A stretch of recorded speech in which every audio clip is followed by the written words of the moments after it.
Well, the markets are in a positive mood to start this Friday session after that better than expected U.S. jobs report. I want to get some reaction to the market mood and the outlook from here from Brian Vendig. He's Chief Investment Officer at MJP Wealth Advisors. And, I'm looking, it's May 2nd.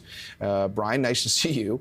April 2nd, everybody was reacting to Liberation Day and what that could mean. But here we are with quite a long stretch of gains for the S&P 500, which are getting us back towards the levels we were at a month ago, really eating into the losses for the S&P for the year overall. Do you look at that and say that the mood is changing and that's a positive for stock market investors? Hey, John, great to see you again. Yeah, I mean, the last 30 days, I'll be very candid, it's been chaotic for investors. And I think where we were about a month ago, we saw the VIX, trading at levels that we haven't seen since the pandemic to now still being elevated. And I would say the uncertainty that is in the environment still exists, but it's not at the acute levels of where we were before in not understanding the trade policy, the trade decisions, and obviously the uncertainty around that when things were first announced on April 2nd. I think where we are right now is that there is a clear possibility that there could be an off-ramp for some of these proposed tariffs that move the U.S. to an effective tariff rate that we haven't seen since 1909 at around 22.5%. And I think it's fair to assume that the 10% tariff rate on imported goods would probably be maintained, but it's really more of that negotiation that we keep hearing from the administration to bring down those per country tariffs, John, that make the big difference in investors' minds. So as we move through earnings, and we've seen a good beat on revenue and profits for most of the companies, but you're right, from your earlier conversation about tech and some other sectors, the outlooks are still very murky. So I think investors right now are looking at the fact that there could be an off-ramp over the next 1 to 2 months. We're getting some sound economic numbers to show that the economy is still on stable footing, obviously still showing some weakness. We had a negative GDP number, but yet we have a balanced jobs report, I would say, today.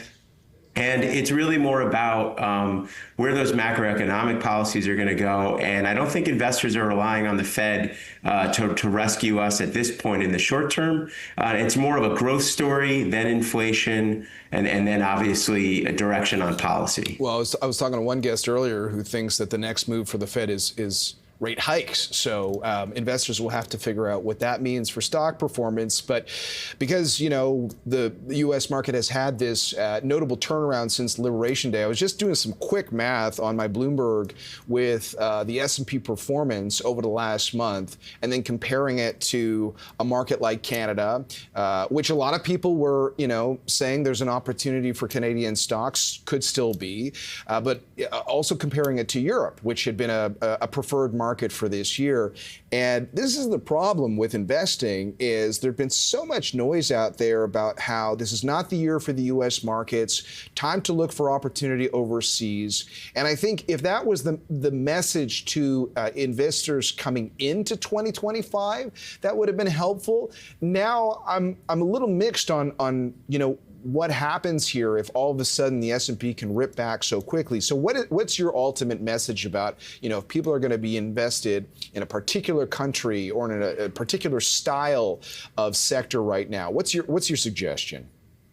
Well, I think with all the disruption that's happened under the hood for stocks over the last couple of weeks, and to your point, international was outperforming to a certain point, and now we're seeing a little bit more parity as things move forward.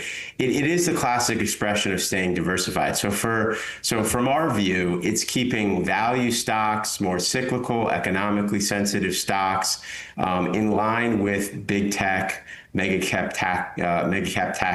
tech names. We did add to international when tariffs, per country tariffs were announced and China retaliated. We do see international equities as an opportunity because of the reinvestment thesis that a lot of nations are thinking about and policy decisions that they're making from a fiscal growth point of view. But at the same point in time, I think it still makes sense to follow earnings. earnings. And so I don't think it's one versus the other. I think looking at forward PEs and looking valuations makes sense in this environment so that you're not overpaying for growth, John. Okay. Brian, really appreciate the perspective as always. Nice to see you, Brian Vendig, joining us from MJP Wealth Advisors.